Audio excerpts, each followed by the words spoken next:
Hola a los amantes de la historia de Inglaterra y a los que gustan de todo lo relacionado al periodo Tudor. Bienvenidos a mi canal. En esta ocasión les traigo un video sobre la magia y brujería en tiempos de los Tudor. Cómo era vista esa práctica y también cómo se castigaba en esa época. Este material está realizado por petición de Pili Roca Pili. Antes de continuar, quisiera mandar un saludo especial a los siguientes suscriptores: María Dolores Martínez, Ana Díez del Corral, Elgue García, de Perú, Angelina Treviño, de México, y a Natalia Guerra, de Ecuador. Muchas gracias a todos por ver y comentar los videos, y también por seguir el canal. Y a continuación, la historia. La brujería había sido prohibida por mucho tiempo por la Iglesia Católica antes del reinado de Enrique VIII.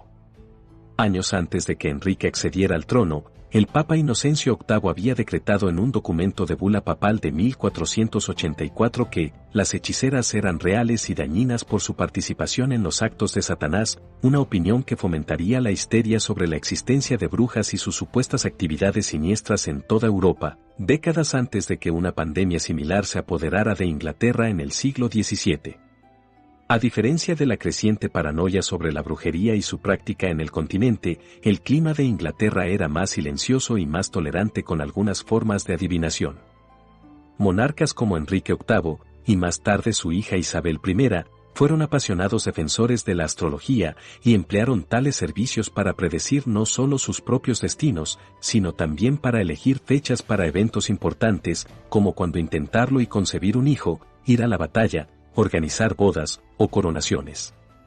Lo que no se consideraba necesariamente brujería, sino una forma más aceptada de consultar a las estrellas para obtener orientación sobre todo tipo de temas, era parte de la cultura popular de la nigromancia.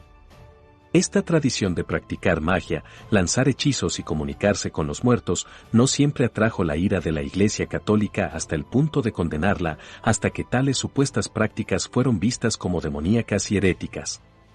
Pero la Alta Edad Media, en general, consideraba que estas prácticas supersticiosas formaban parte del orden natural y reflejaban rituales paganos establecidos desde hacía mucho tiempo. Es posible que la gente en la época Tudor no haya estado en contra del uso de amuletos o encantamientos ocasionales para ayudarlos, pero temían a las brujas malas, en otras palabras, a aquellas que usaban sus dones mágicos para el mal. George Gifford, quien murió en 1600 y fue un predicador de Essex, dijo que si no hay brujas, no debería haber plagas, y sus palabras muestran que la gente de la época culpaba a las brujas y la brujería de los desastres naturales. Ellos pensaron que podrían prevenir tales desastres si se deshacían de las personas que se creía que eran brujas. Antes de que la brujería se convirtiera en sinónimo del mal, lo que resultó en que miles de personas fueran acusadas de usar la magia para el mal y, como consecuencia, fueran encarceladas o ejecutadas, los Tudor se interesaron entusiastamente en la adivinación, o el arte de profetizar. Elizabeth Barton, la monja de Kent, fue una autoproclamada narradora de revelaciones divinas que disfrutó de un breve momento del patrocinio real cuando Enrique VIII conoció sus habilidades para predecir eventos futuros a través de su mano derecha y asesor religioso, el cardenal Thomas Wolsey. Barton era una empleada doméstica de 19 años, cuando su primera profecía sobre la muerte de un niño pareció hacerse realidad. Su fama aumentó cuando conoció al cardenal Wolsey y, a través de él, se reunió con el propio rey Enrique, a quien impresionó con sus revelaciones que se ajustaban a sus propias creencias y políticas.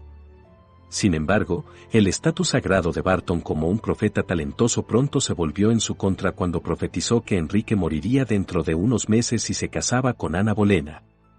Poco después, la doncella loca de Kent, como también se conocía a Barton, fue declarada culpable de falsas profecías y de estar involucrada en una conspiración para matar al rey, y fue ahorcada en Tyburn el 20 de abril de 1534. Cuando Enrique se cansó de Ana Bolena en 1536 y comenzó a buscar una nueva esposa para darle el heredero varón que tanto necesitaba, le convenía creer que ella era una bruja que había usado magia para seducirlo. Una creciente creencia en fuerzas sobrenaturales tan malévolas en la Inglaterra Tudor ayudó a reforzar las acusaciones de brujería contra los desafortunados que se enfrentaban a enemigos que querían deshacerse de ellos. Bolena fue castigada como hechicera, principalmente debido a los rumores de que era una libertina sexual con impulsos sexuales antinaturales. Es posible que el rey Enrique se convenciera a sí mismo de que había sido hechizado, para justificar deshacerse de ella sin un divorcio prolongado. Al final, Ana fue ejecutada por traición, y no por brujería. En contraste con estos puntos de vista extremos de la hechicería, había una forma más aceptable de hacer magia, como lo demuestra el respaldo de Enrique VIII a algunas de sus prácticas, consideradas puramente naturales, una continuación del ritualismo pagano y demostrando el estudio de los fenómenos naturales, en general sin intención malvada o irreligiosa. Para el rey Enrique, la hechicería era aceptable siempre que coincidiera con sus propias creencias y favoreciera sus ambiciones y prejuicios. 22 años antes del reinado del rey Enrique, el Malleus Maleficarum, o el Martillo de las Brujas, publicado en 1487, escrito por el monje dominico alemán Heinrich Kramer, fue un tratado para argumentar la existencia de brujas que trabajaban para el diablo. Se convirtió en un manual legal y agudamente misógino para cazar brujas, torturarlas y asesinarlas cuando fueran declaradas culpables. En 1484 el libro tuvo una gran influencia, principalmente porque recibió el sello de la bula papal, el equivalente a una proclamación real. El manual de Kramer para demonólogos y cazadores de brujas detalla una variedad de métodos para determinar la culpabilidad de una bruja y extraer confesiones. Sus sugerencias de tortura, como el uso de la privación del sueño, se utilizaron y continuaron de manera similar durante el reinado de Enrique VIII y más allá hasta el siglo XVII, cuando la caza de brujas alcanzó su apoteosis. Las mentes crueles e inventivas contribuyeron a una cultura obscena de torturar a las brujas sospechosas que evolucionó en sus extremidades perversas durante los siglos XVI y XVII. A continuación, les comparto algunas de estas prácticas de torturas, algunas bien extrañas. La privación del sueño era probablemente el menos violento y bárbaro de los diversos métodos, donde la desafortunada víctima generalmente era privada del sueño durante unas 40 horas, antes de un interrogatorio implacable. A menudo era ineficaz, ya que el prisionero solía delirar y confesaba cualquier cosa. La tortura de agua. La idea detrás de sumergir al acusado, generalmente una desafortunada mujer atada a un poste o tablón y bajada a un lago o estanque, era que si sobrevivían al ahogamiento, sería una prueba de su culpabilidad debido a la ligereza sobrenatural de una bruja. De cualquier manera, si la víctima sobrevivía a la inmersión, aún enfrentaría una muerte fatídica y dolorosa por ahorcamiento. Pillywinks. Más comúnmente conocido como en pulgueras, le aplastaban la carne y los huesos de los dedos de las manos o de los pies, a menudo dejando a la víctima permanentemente lisiada. El desgarre. Una forma bárbara de tortura en la que se tiraba de una cuerda atada alrededor del cráneo de la víctima, fracturando el cráneo y los huesos faciales. La punción. Un método para encontrar signos reveladores de evidencia de que el acusado era un brujo o bruja, al pinchar o rascar marcas en el cuerpo para ver si eran insensibles al dolor o no sangraban. El prensado. Una forma popular de tortura en los famosos juicios de brujas de Salem, donde a la víctima se le colocaban piedras cada vez más pesadas en el cuerpo con la esperanza de que una presión tan insoportable provocara una confesión. A menudo, la víctima moría por asfixia. El tenedor del hereje. Un dispositivo de tortura que consistía libremente en una longitud de metal con dos horquillas opuestas de dos puntas, así como un cinturón o correa adjuntos. El dispositivo se colocaba entre el esternón y la garganta, debajo del mentón y la víctima colgaba del techo. Muchos de los acusados de brujería en los periodos Tudor y Estuardo eran a menudo ancianas pobres que vivían solas o podían ser mujeres al margen de la sociedad que no encajaban. Es posible que fueran mujeres que no vivían a la altura de las normas de la sociedad. Si una mujer así se peleaba con su vecina o gritaba una maldición por el calor del momento y esa vecina sufría algún tipo de accidente o mala suerte, entonces la mujer podría ser acusada de usar brujería. Más del 90% de los acusados de brujería entre 1450 y 1750 eran mujeres. Ellas eran vistas como más débiles y, por lo tanto, más dispuestas a hacer el trabajo del diablo.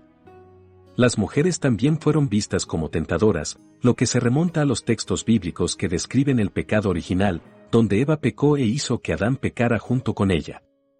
En Essex, en la década de 1580, el 13% de los juicios penales del condado eran por brujería.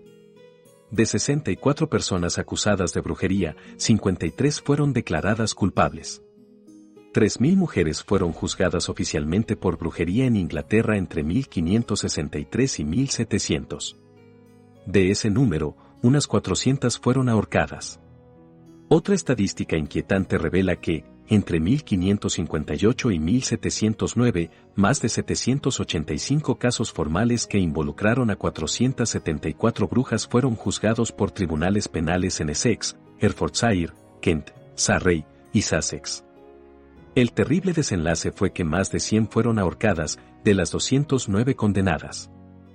La brujería y su práctica para el bien, o brujas blancas, o para el mal, para causar el mal, la muerte o para robar, a menudo se veía con una actitud contradictoria en la Edad Media. El surgimiento de la fe protestante comenzó a desarrollar una visión más crítica de tales creencias y Martín Lutero, una figura fundamental de la Reforma protestante, enseñó que la brujería era un pecado contra el segundo mandamiento. En 1538, Lutero registró sus puntos de vista impresos acerca de estar preocupado por la presencia de 2 brujas que supuestamente envenenaban los huevos de gallina en el nido, y también envenenaban la leche y la mantequilla. Él dijo, uno no debe tener piedad con estas mujeres, yo mismo las quemaría. No solo preocupado por los hechizos que se lanzan para causar caos, Lutero argumentó que una de las perversiones más graves forjadas por la magia era la amenaza de degeneración de los roles femeninos tradicionales en la familia.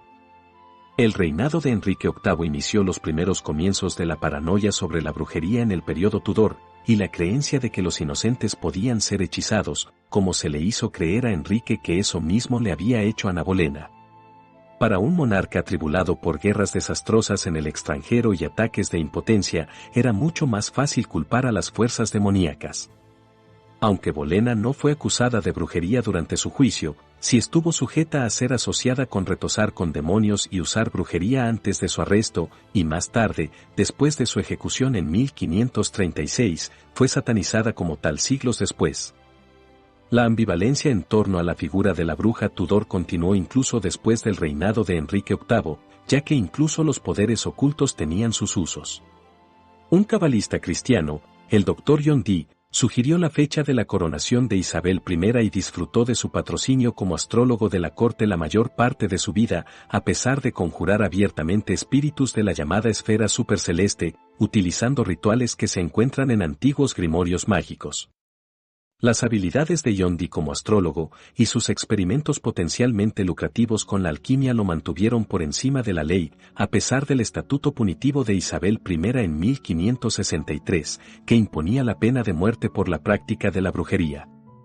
Todas las brujas eran iguales bajo la ley Tudor, al parecer, pero algunas eran más iguales que otras.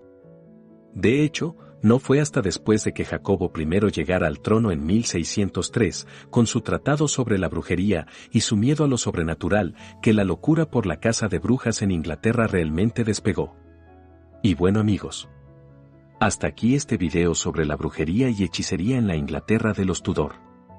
Espero que les haya gustado, y espero que a Pili Rockabilly también. Como siempre les agradeceré de antemano todos sus comentarios. Háganme saber si conocen de algún caso famoso de bruja o hechicero en el periodo Tudor, sobre el cual pudiera hacer una biografía en el futuro. No olviden suscribirse y activar la campanita de notificaciones. Hasta la próxima.